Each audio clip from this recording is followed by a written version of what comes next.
I now recognize the gentlelady from Illinois, Ms. Ramirez, for her 5 minutes questioning. Thank you, Chairman. Well, let's be serious. We're here talking about preparing the pipeline. The title of this hearing is laughable. How do we prepare the pipeline, or examine the state of America's cyber workforce when unelected, unaccountable President Musk and Trump are asking over half of the federal workforce to resign and issuing executive orders freezing hiring and funding for federal agencies? How do you prepare the pipeline?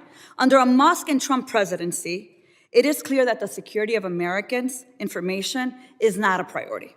I mean, let's think about this. A private civilian with no security clearance bullied his way into the Treasury.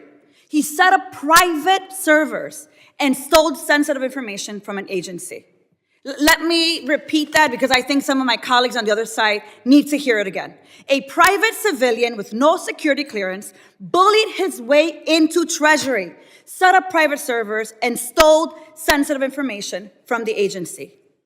Folks, if that isn't a national security crisis, a cyber security crisis, I don't know what is. The true threat to our homeland security is felon Musk, Trump, and their blatant misuse of power to steal information and coerce employees to leave agencies. The billionaire boss and his puppet, I'm going to let you all decide which is which, are on a mission of privatization for their own profit. Well, my mission, and I think the mission of a number of members here, is to protect the people. And with that, I want to really turn on to questions.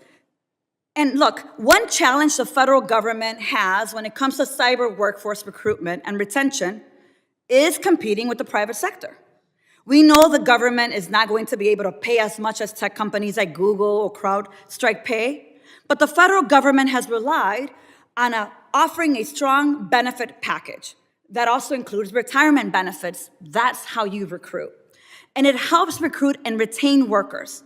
Now, Republicans are proposing to cut federal employee benefits to pay for tax cuts for the richest man in the world and Trump's other billionaire bosses. I worry this will make it even harder for us to recruit and prepare a pipeline and keep cybersecurity professionals. So, Mr. Steer, how have federal employee benefits played an important part in recruiting and retaining employees? Let me give you the second part of that question. How could cuts to retirement benefits harm efforts to attract new cybersecurity workers and keep the cyber defenders we currently have? Mr. Steyer? Sure. So I think returning to why is it that people come into government more broadly, it's because of mission more than anything else, but mission alone, people don't work only for mission alone, so compensation is clearly quite important. I noted earlier that the pay system we have today across the government is based on a 1949 law. It was based on this notion of everyone could be paid the same at a similar level of work. In a world in which you have different occupations like cyber, that's foolishness. So, the answer number one is what should be done is modernize the federal pay system so that you actually have some market sensitivity by occupation, which is something we largely don't have.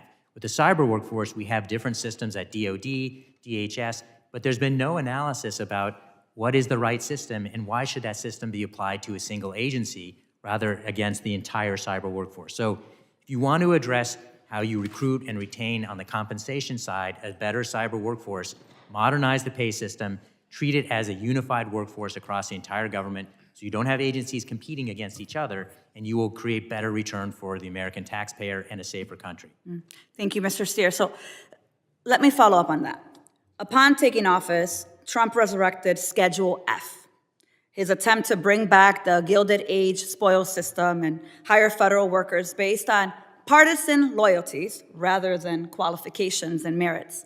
This policy could lead to mass firings of qualified cybersecurity policy experts across the federal government and would dangerously politicize civil service. So, Mr. Steer, the last question I have here in 20 seconds, why is a nonpartisan civil service so important, and how does politicizing the federal workforce undermine national security? We have a history in our country where we had the spoil system before in the 19th century. You wound up with corruption and incompetence. You see that globally whenever you have a system move away from merit with respect to the civil service.